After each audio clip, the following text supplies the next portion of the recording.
ধৈর্য আর বুদ্ধি, এই দুইটা গুণ যদি থাকে তাহলে কিন্তু সারাদিন পরিশ্রম করলেও কিন্তু ক্লান্ত হই না। আর সকাল থেকে এতটাই পরিশ্রম করতে হয় আমাদের মতো গৃহিণীদের, আর কি বলবো। হ্যালো এভরিওয়ান, কেমন আছেন সবাই? আশা করি যে যেখানে আছেন সবাই ভালো আছেন, আমিও ভালো আছি। নতুন আর একটি সুন্দর ব্লগ নিয়ে আসলাম। আশা করছি পুরো ব্লগটা ভালো লাগবে, প্লিজ দেখবেন। সকাল থেকে একদম ভিডিওটা শুরু করে দিছি। তো কালকে জুতাটা ধুয়ে দিয়েছিলাম, ফ্যানের বাতাসে অর্ধেকটা শুকিয়ে গেছে, হালকা হালকা ভেজা আছে, সেই কারণে উপরে দিয়ে দিলাম। আর সকালে যেহেতু রোদটা আসে, তারপরে কিন্তু রোদটা চলে যাবে, তো শুকিয়ে যাবে আর কি। তো দেখো এখন হচ্ছে বাসি ঘর দুয়ারগুলো ঝাড়ু দিয়ে নিচ্ছি। তারপরে বাসি উঠান আছে, আর উঠানটা যেহেতু এখন আমাকে ঝাড় দিতে হচ্ছে সকালে।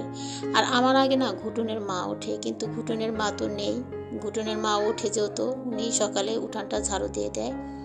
আর বাসি উঠান তো সবাই আগেই ঝাড়ু দেয়, ঘর ঝাড়ু দিয়ে বাসি উঠানটাও ঝাড়ু দিতে হয়, না হলে তো কেউ কোথাও বেরোতে পারে না। আর বাসি উঠানের মতো কোনো কাজকর্ম করাও ঠিক না। সেই কারণে ঘুটুনের মা যত সকাল সকাল ঘুম থেকে ওঠে, উনির স্বামী হচ্ছে বাইরে যায়, সেই কারণে আর কি। তো যাই হোক, ওই ঘরটা ঝাড়ু দিয়ে চলে আসলাম এই ঘরে। আর এই ঘরটা এখন সুন্দর করে ঝাড়ু দিয়ে নিচ্ছি। আগে ঘর দর ঝাড়ু দিয়ে ঘরের কাজটা শেষ করে তারপরে বাইরের কাজটাতে হাত দেব। ইউটিউবে চ্যানেল থাকলে সারা দিন অক্লান্ত পরিশ্রম করতে হয়, না হলে কিন্তু চ্যানেলে ভিডিও ছাড়া যায় না। সেই ভিডিওতে যদি কমেন্ট লাইক যদি না হয়, তাহলে কিন্তু মনটাই ভেঙে যায়, তাই না? তো অনেক দিন হলো যেহেতু এর সাথে যুক্ত আছি, কিন্তু আমি ওরকম রেগুলার ছাড়তেও পারি না, অনেক কাজের চাপে, মানে বিভিন্ন রকমেরই কাজকর্ম করতে হয় আমাকে, সেই কারণে আর কি। তো চেষ্টা করি প্রতিদিন ব্লগ ছাড়ার, কিন্তু আর সেটা মাঝে মধ্যে হয়ে ওঠে না, হয়তো বা এডিট করতে পারি না, হয়তো ভিডিও করতে পারি না, মানে এটাই সমস্যা হয়। তারপরে মেয়েটাকে দেখাশোনা করতে হয়, একটা সংসারে প্রচুর কাজকর্ম থাকে, সেই কাজকর্মগুলো করে তারপরে ভিডিওটা সেট করে তারপরে এডিট করতে একটু চাপেরই হয়ে যায় আর কি। একা হাতে সংসারটা চালাইতে হয়, সেই কারণে আর কি। তারপরও আশা কিন্তু কখনোই আমি ছাড়ি না। জানি না যে কবে কি হবে, কিন্তু এই আশা আমি ছাড়ি না যে আমার চ্যানেলটা একদমই ডাউন হয়ে যায়। এটা তো আমি চাইবো না কখনো, কিন্তু যতটুকু পারবো সময় দেওয়ার চেষ্টা করব। তো যাই হোক, আমার ভিডিওটা যে যেখান থেকে দেখছেন প্লিজ একটা লাইক করে দিন, আর আপনাদের মতামত জানাতে পারেন আমার ভিডিওগুলো আপনাদের কাছে কেমন লাগে। আর কোনো জানার দরকার থাকলে প্লিজ বলবেন। তো একটা আপু কমেন্ট করছিল একটা ভিডিওতে যে আমি ব্যাকগ্রাউন্ড মিউজিকটা কোথা থেকে পাই। তো আমি ব্যাকগ্রাউন্ড মিউজিকটা হচ্ছে পাই ইউটিউব যে স্টুডিও আছে ওখান থেকে নিচে কিছুটা মানে মিউজিক, আর কিছু মিউজিক নেওয়া আছে আমার এমনি ইউটিউব থেকে নেওয়া আছে। যে কপিরাইট দেখে নিতে হবে, নন কপিরাইট দেখে মিউজিক নামাইতে হয়। তো আমার এই ভিডিওটা যদি আপু দেখে থাকেন প্লিজ আমাকে কমেন্ট করে জানাবেন। তো যাই হোক, তো দেখো এখন ঘর উঠান সমস্ত কিছু ঝাড়ু দিয়ে নিলাম। এদিকে বাসন টাসনও ছিল, সেগুলো ধুয়ে নিছি অফ ক্যামেরা, না হলে অনেকটাই লেট হয়ে যাবে। মেয়েটা আবার স্কুলে যাবে, সকালে রান্না বান্না আছে, সেই কারণে আর কি। তো এই গাছগুলোতে একটু জল দিয়ে দিলাম। আর এদিকে ব্রাশটা করে নিচ্ছি, ব্রাশ ট্রাশ করে হাত মুখ দিয়ে জামা কাপড় চেঞ্জ করে আগে রান্না করে মেয়েকে খাইয়ে পাঠিয়ে দেবো। আর আজকে ভাবছি যে একটু রুটি বানাবো, সেই কারণে একটু লেটও হবে। রুটি বানাইতেও তো একটু সময় লাগে, রুটির সাথে আবার ভাজি। আর আজকে একটু সাদা আলুর তরকারি রান্না করবো আর রুটি ভাজবো। সব দুপুরে যেহেতু আবার টিফিন নিয়ে যেতে হবে, ভাত নিয়ে যাব, সেই কারণে ভাবলাম যে না সকালে রুটি বানিয়ে দিই। প্রতিদিন সকালে ভাত খেতে ভালো লাগে না, সেই কারণে আর কি। তো যাই হোক, দেখো জামা কাপড় চেঞ্জ করে কিন্তু এদিকে আমার চলে আসছি, ফুলগুলোকে তুলে নিচ্ছি। ফুলগুলো তুলে নিয়ে তারপরে হচ্ছে পুজোর বাসন টাসনগুলো ধুয়ে রাখবো। এদিকে কিন্তু আমার রুটি ভাজা খাওয়া মেয়েকে পাঠিয়ে দিছি, আমি খাই নাই এখনও। আমি আজকে চান টান করে পুজো দিয়ে তারপরেই খাবো।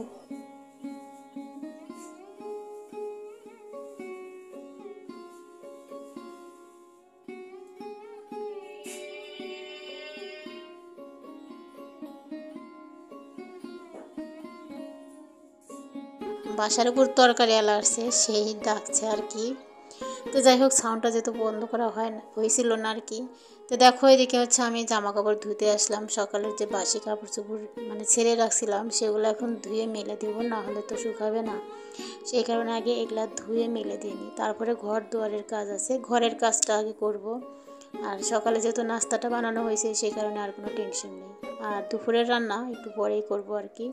এই কাজগুলো সেরে চান করে পুজো দিয়ে অমনি আবার দুপুরের রান্নাটা বসিয়ে দেবো। মেয়ের জন্য আবার যেহেতু টিফিনটা নিয়ে যেতে হবে, মানে ভাতই নিয়ে যাবো আর কি, টিফিন ওরকম এখন বানাবো না। আর সারা দিন স্কুলে থাকবে, প্রাইভেটে থাকবে, সেই কারণে একটু ভাত না খাই দিলে হয় না।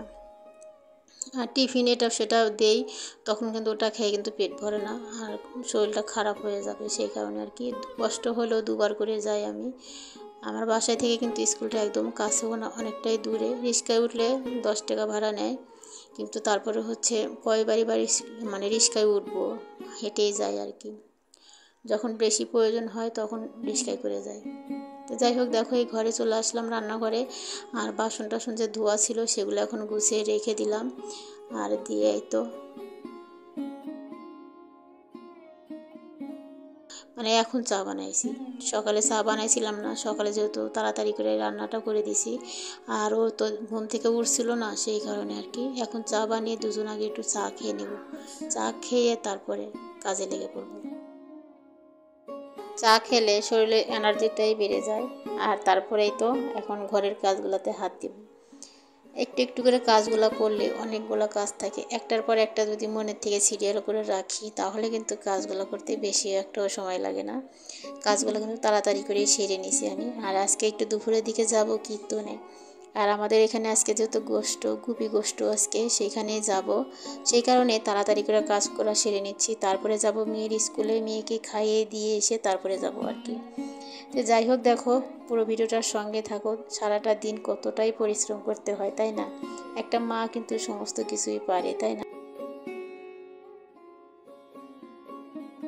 সন্তানের মঙ্গলের জন্য যেমন সব কিছুই কিন্তু মাই করতে পারে। তো যাই হোক, দেখো মেয়েটার একটু শরীরের দিকেও খেয়াল রাখতে হবে। সারাটা দিন যেহেতু স্কুলেই থাকবে, প্রাইভেট পড়তে পড়তে এসে দেখা যায় সন্ধ্যা লেগে যায়, তখন খেলে না শরীরটা একদমই কিন্তু ক্লান্ত হয়ে যায়। সেই কারণে আমার একটু পরিশ্রম হলেও আমি যাই, 2বার করে যাই, কিন্তু একবার টিফিনে খাইয়ে দিয়ে আসি, আবার ছুটির সময় আবারও দৌড়ে যাই আর কি। একা একা তো ছাড়তে পারবো না, মেয়েটা যেহেতু বড় হয়ে যাচ্ছে। তো যাই হোক, দেখো এদিকে তোমাদের সাথে কথা বলতে বলতে আমার অনেকগুলো কাজই হয়ে গেছে। তো বিছানা টিছানা গুছিয়ে নিছি, আর একদম এখন ঘরটা মুছে নিচ্ছি। এই ঘরটা মুছে নিয়ে তারপরে এই ঘরটা মুছে নেব। আর বর যেহেতু বাইরে যায় নাই, মানে সেদিন তো চলে আসছে, আর যায় নাই। ওকে বলছিলাম স্কুলে যেতে, কিন্তু যাবে না।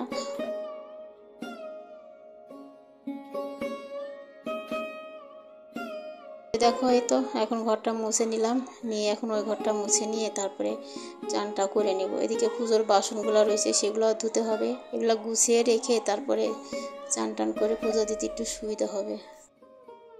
গুছিয়ে কাজ করলে একটু দেরি হয়, কিন্তু কাজগুলো কিন্তু পরিপাটি গোছানোই থাকে।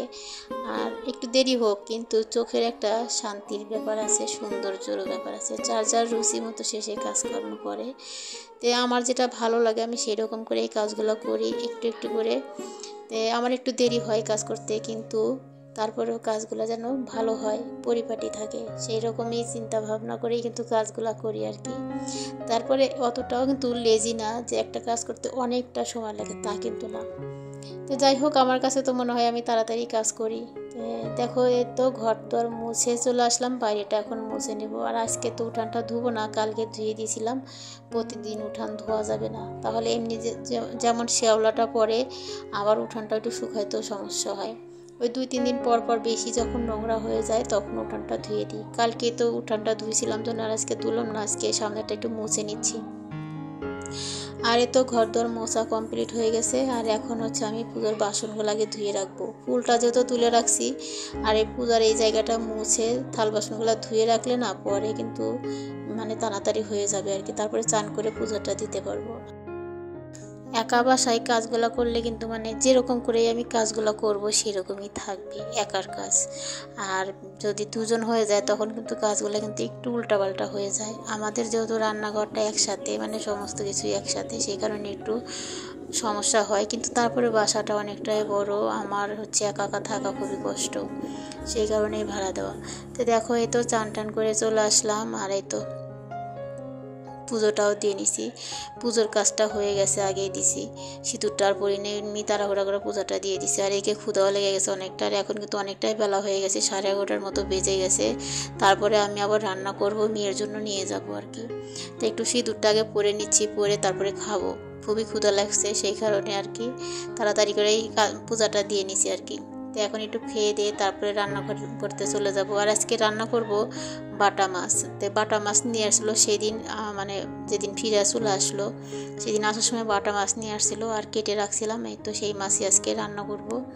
তো আগে একটু সিঁদুর পরে নিলাম, আর এখন একটু রুটি খেয়ে নেব। রুটি তো সকালে রুটি বানাইছি, আর ও খেয়ে নিছে, আমি খাইছিলাম না।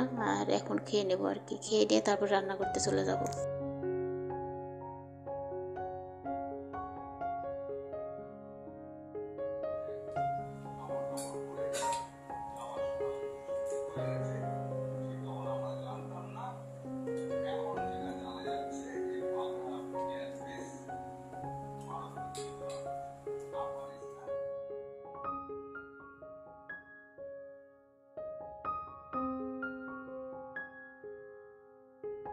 মাছগুলো আগে ভেজে নিচ্ছি হালকা করে। মাছগুলো না ভেজে যেহেতু রান্না করি না, আর খেতেও ভালো লাগে না, একটু হালকা করে ভেজে নিচ্ছি। আর মাছ দিয়ে রান্না করবো আলু দিয়ে আর হচ্ছে ঝিঙ্গা দিয়ে। ঝিঙ্গা দিয়ে আলু দিয়ে ভালোই লাগবে। আর যেহেতু দুপুরে আমি নিমন্ত্রণ খেতে যাবো, প্রসাদ খেতে যাবো আর কি, সবাই একসাথে, ওর জন্য রান্না করে দিচ্ছি, আর ওর মেয়ের জন্য। আরও তো যাবে না, ও তো বাসায় থাকবে। সেই জন্য তাড়াতাড়ি করে রান্না করে দিয়ে মেয়েকে খাইয়ে দিয়ে এসে চলে যাব কীর্তনে। কিন্তু যে দেখি কীর্তনে শেষ হয়ে গেছে, যেহেতু একবেলা কীর্তন। কিন্তু আমার বোনও বলছিল ওখানে যাওয়ার জন্য, কিন্তু আমি যেতে পারি না, বাসায় খালি। আর হচ্ছে মেয়েটার সামনে পরীক্ষায়, এখন কোথাও যেতে পারবো না। দিদি জামাইও 2 দিন ফোন দিয়ে খুবই করলো, মানে বললো আর কি, কিন্তু আর যেতে পারলাম না। সেই জন্য এখানেই গেছিলাম আর কি, আমাদের এখানে যেহেতু বাসার কাছে, ওইখানেই গেছিলাম। আমাদের ওখানে খুবই আনন্দ হয় এই গোষ্ঠ, গোপী গোষ্ঠ আর কি। তো যাই হোক, রান্না বান্নাই তো শেষের দিকেই। আর এখন হচ্ছে বাসন কটা মেজে নিচ্ছি, সকালের খাবার দাবারের বাসন, বেলনা চাটকি, মানে সমস্ত কিছু এখানে রেখে দিয়েছিলাম আর কি। তো সেগুলো এখন ধুয়ে নিচ্ছি, এদিকে রান্নাও করে নিচ্ছি, এদিকে বাসনগুলো কিন্তু আমি ধুয়ে নিচ্ছি। তো রান্না করতে নিলে যদি বসে থেকে যদি শুধু রান্নাই করি, তাহলে তো কোনো কাজই মানে এগিয়ে যাবে না। সেই কারণে রান্নাও করি, এদিকে পাশে আবার কাজও করি। তো যাই হোক, বাসনগুলো এখন ধুয়ে তারপরে চুলা টুলা সুন্দর করে মুছে নেব। আর কড়াইটাও সুন্দর করে আগে মেজে নেব। কড়াইটা অনেকটাই ময়লা হয়েছে, 2 দিন হলো কড়াইটা মাজা হয় না ওরকম করে। তো ভাবছি যে আজকে কড়াইটা সুন্দর করে মেজে নেব। তো বাসনগুলো ধুয়ে তো ঝুড়িটার মধ্যে রেখে দিলাম, দিয়ে তো এখন হচ্ছে তরকারিটা নামিয়ে নেব। নামিয়ে নিয়ে তারপরে চুলা টুলা সুন্দর করে মুছে নেব। ঝিঙ্গা দিয়ে তরকারি রান্না করলে একটু কিন্তু তরকারি পাতলা হয়, সেই কারণে কিন্তু অল্প করে মানে ঝোল রাখছি আর কি। আর যেহেতু ওরা বাবা মেয়ে দুপুরে খাবে, আর রাত্রে আমাদের হয়ে যাবে। এদিকে আলু সিম ভাজি করছি, পটল ভাজি করছি, আর মাছ ভাজাও রাখছি, তো হয়ে যাবে আর কি। তো দেখো কড়াইটা কিন্তু অনেক সুন্দর করে মেজে নিলাম, একটু বালি দিয়ে আর হচ্ছে ভিমবার দিয়ে, তো পরিষ্কার হয়ে গেছে। আর এখন চুলা চারটি মুছে নেব, নিলে কিন্তু এদিকের কাজকর্ম আমার হয়ে যায়। তো আজকের ভিডিও আর বেশি বড় করব না, এখানে শেষ করে দিব। তো আবারও দেখা হবে নতুন সুন্দর একটা ব্লগের সাথে। ততক্ষণ সবাই ভালো থাকবেন, সুস্থ থাকবেন। সবাইকে ধন্যবাদ জানাই, আমার চ্যানেলে থাকার জন্য সবাইকে ধন্যবাদ।